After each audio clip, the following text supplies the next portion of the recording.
a small group of ordinary people can change the world? How is it possible for a minority of brave people to make a real difference? In Frostpunk 2, the game introduces the Zeitgeist and moves the focus from individual to the community. The author Nassim Taleb, in the book Skin in the Game, introduces the rule of minority, in which a small intransigent group can shape the community in its entirety. In this video, I will show you how the rule of minority works through the game of Frostpunk 2, and I will show you why this is important for you. Let's start. In Frostpunk 2, the Zeitgeist is showed by three axes: technology, economy, and society. The three axes are shown in the bottom left part of the screen, where we find the technology divided in two extremes: adaptation and progress. Then we have economy in equality and merit, and then we have the society divided in reason and tradition. Each of them is divided in two extremes, and the balance between those two defines the entire community, defines the shape of your city, which is the Zeitgeist, the spirit of your city in Frostpunk 2. How do we manipulate the Zeitgeist in the game? We can change the Zeitgeist by the laws we choose, the buildings, and the choice we make during an event. Let's go have a look at the laws. Take, for example, infectious badge. In this law, we can see on the left-hand side, we have always the icon telling us which element is going to be changed in the Zeitgeist, which axis is going to be affected. In this case, is the merit in the axis of economy. At the bottom, we find the bonus or malus that the law provides. And on the right-hand side, we see which faction is supporting this law. All the laws follow this pattern except the rule part, which are not affecting the Zeitgeist. The other element that deeply affects the Zeitgeist of the city is the buildings. The buildings are researched through the idea tree. So in the idea tree, when you select any idea, you will find an icon at the bottom that will tell you if the idea is a new building or a passive skill or a law. And at the top will show you the different proposals from the different factions. To know which axis is going to be influenced, you just need to look at the bottom of the faction, where you will find the axis that is influenced. For example, in this case, the dust coal mine influences adaptation. In the center, you will find the bonus or maluses of the building. Remember that when you research a building, you don't influence the Zeitgeist. You influence the Zeitgeist every time you build that building. Another thing to keep in mind is that every group of ideas is directly influencing one axis. For example, in the heating, everything is influenced by adaptation and progress, so the technology. Resources is the same, is influenced by the technology. The Frostland technology as well. City is influenced by economy, and society is influenced by society. The hubs are not influenced. Another part is that depending on the direction your city is choosing, you won't be able to select certain ideas until you have developed enough of that axis. Now, if you want to check how you are affecting your axis, you should go on the bottom left part of the screen, right click, and you will see each action you have taken that is making a difference for that axis. In particular, you can see here in adaptation that every time I built a dust coal mine, there was a change into the adaptation. Finally, the Zeitgeist can be affected by the events that will happen in the game. Basically, the game will put you in front of the choice that will make you prioritize certain aspect and give up on other aspect, which will move in your community in a certain direction of the Zeitgeist. But now that we have seen how the Zeitgeist is in the game, let's actually understand better what's the meaning of Zeitgeist. So, the Zeitgeist is the general set of ideas, beliefs, and feeling that is typical of a particular period in history. In other words, the Zeitgeist is the spirit of that time, is the spirit of the community. It's what defines how it is the society in that particular moment of history. Nowadays, we can find the Zeitgeist in trending topics like the artificial intelligence, the sustainability, or the social media. If we want to see how the Zeitgeist is in 2024, we can make a parallel with Frostpunk 2. In Frostpunk 2, we have technology, economy, and society. If we consider the technology in 2024, the two extremes, in my opinion, are anthropocentrism and ecocentrism. So, one extreme of technology is to consider technology as a help for human, as human at the center of the world. The other extreme is ecocentrism, where the technology puts at the center all the human living in this planet. The technology is not for the human at the center. And the typical topics of technology are AI, climate change, sustainability, and many others. For economy, we have two extremes, the extreme of capitalism and socialism. Typical topics of economy are pensions. We don't know in the future if pensions are going to be something that are reliable. It has been proven that the governments are not able to keep the pension system up. Or the wealth distribution. We know nowadays that there are a very small part of the population that has the majority of the wealth in the world. Or the globalization, how the economy in the United States is affected by the economy in Ukraine, or the common economy of Japan is affected by the economy in Italy. And the perpetual growth, which is basically the concept of the economy continuously growing at the expense of the planet or of the human rights. Then we have society, where in the two extremes I put traditionalism and progressivism, which basically one is promoting the rules of the past in the society, the other one is promoting changes in those rules to introduce changes that are inherent to our present time.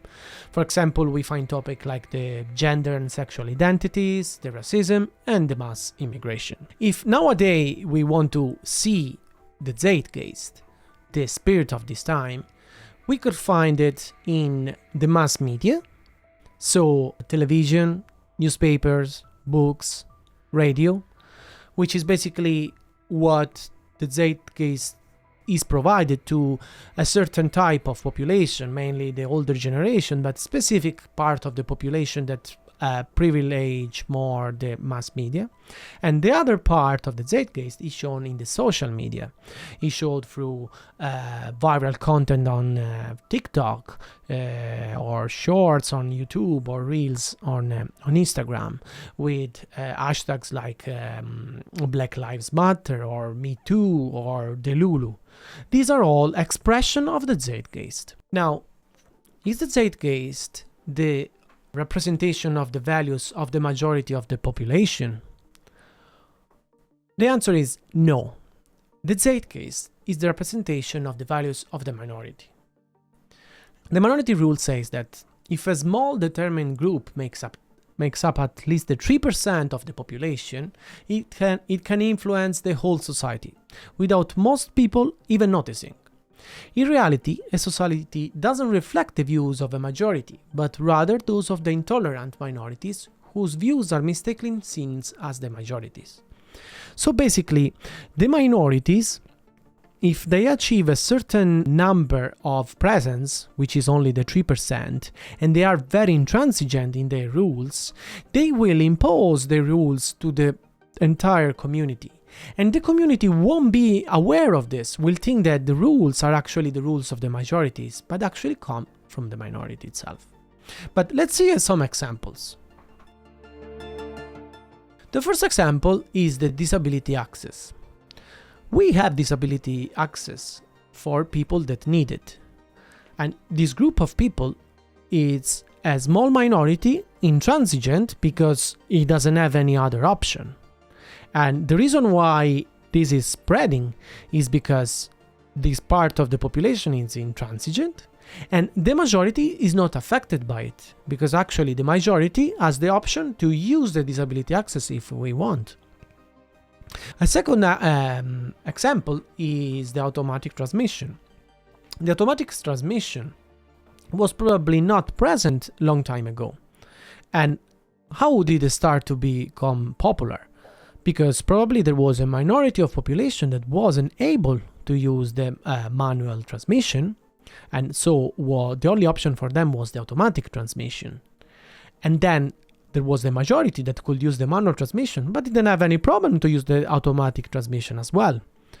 So the intransigent group of people not able to use the manual basically gradually impose their preference to the majority, and the majority then became aware of this, and it became the rule for everybody. Or the English. In the world, we use English as the global language, but really English people, native speaker in English, are only 5%. So this 5% basically is dictating the entire world because it's an intransigent group that doesn't want to learn any other languages. So the majority thinks that is the rule chosen for the world, but in reality is an application of a minority rule. Now let's see how the minority rule applies in Frostpunk 2. In the game, the Zeitgeist is not showed by viral content, TikToks, shorts, reels, these things, but through a council. And in this council, we have different factions or communities. The communities are the majority of the population.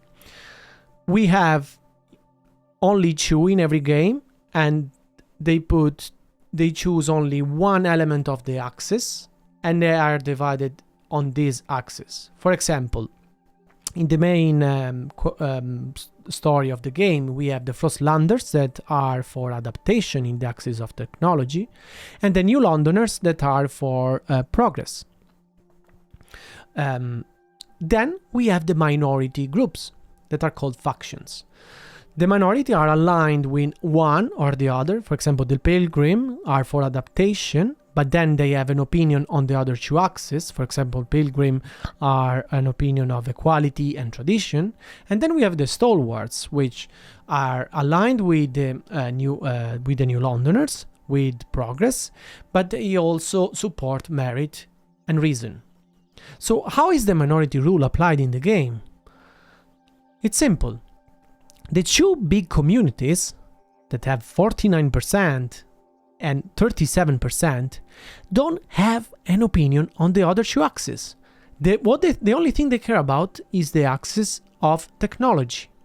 So anything that is related to the other 2 axes are dictated by the minorities, which are 4% for the Pilgrim and the Stalwarts, and 9% for the Stalwarts. So at some point in your game, you're gonna have a certain level of equality or merit or reason or tradition. So you are pushing your society in a certain direction, and that direction will come from the minorities. I think this is one of the best example of the application of the rule of minority in a video game. So the video game is proving us that when a society grows and becomes to a big shape, it becomes an advanced society, the Zeitgeist, the spirit of the time, actually is reflected by the minority itself. In this case, by the axis, by the division in 3 axes. But I wonder, is this the same for our society? Let's bring the topic up to a different level. There are different topics where we could see the application of the minority rules in a very broad concept of society. Let's take, for example, science. In science, we don't make any progress by following what the majority of the society thinks. In the past, we had people like Galileo Galilei or Einstein that basically changed the science by being an intransigent minority going against what was the majority. Galileo Galilei basically made the scientific method and made the world not at the center of the universe. And at that time, that was the majority. Or the same for Einstein, that basically changed the entire system of physics. Or let's talk about religion. How is it possible that the Islam basically got spread in the Near East, where Christianism was heavily present? By the fact that when Islam started, was a small group of intransigent people. And how do we know that they are intransigent? By two rules. The first rule is that if a non-Muslim man wants to marry a Muslim woman, he needs to convert to Islam to marry the woman. And the second rule is that you cannot reverse the process. Otherwise, you can be killed. Basically, these are two very strong rules and intransigent that made the Islam spreading as a minority and gradually become one of the most followed religion in the world. Same happened with Christianism in the Roman Empire. The Roman Empire was actually allowing any type of different religions in the empire. But Christianism didn't allow the presence of any other gods. So actually, the persecution started because the Christianism was against the presence of the pagan gods. Again, a small intransigent group spread because it was like that. It was intransigent. But we could also speculate that the moral of this word comes from the minority rule. Let's take rules like do not kill or do not steal. People that follow those rules never break the rules. But the people that doesn't follow the rule will not always break it. So there will be moments where we'll actually follow the rule. So if a minority wants to impose a rule to the society, the minority will always follow the rule. The majority will not follow always, but sometimes it will, bringing gradually the rule to the society. If you think about this is at the same time very dangerous and very good. The dangerous side is that, for example, you can have certain Islamic group that see the only religion possible as their religion. If they are intransigent, even if they are the minority, they can make a difference in this world. That's the bad side of the story. And we need to be intolerant against those intolerant people. But if we look this on the good side, what we can see is that if you want to make a difference in this world, if you want to change something for this world, say for example you want to fight against the global change, the damage we are doing to the environment, or the human rights, or the inequalities in the economies, and you want to make a difference, and you are stubborn and you're intransigent, you can make a difference. So what is the message we can get out of Frostpunk 2 from the minority rule? That if you are intransigent, stubborn and brave in fighting against what is wrong, you will succeed.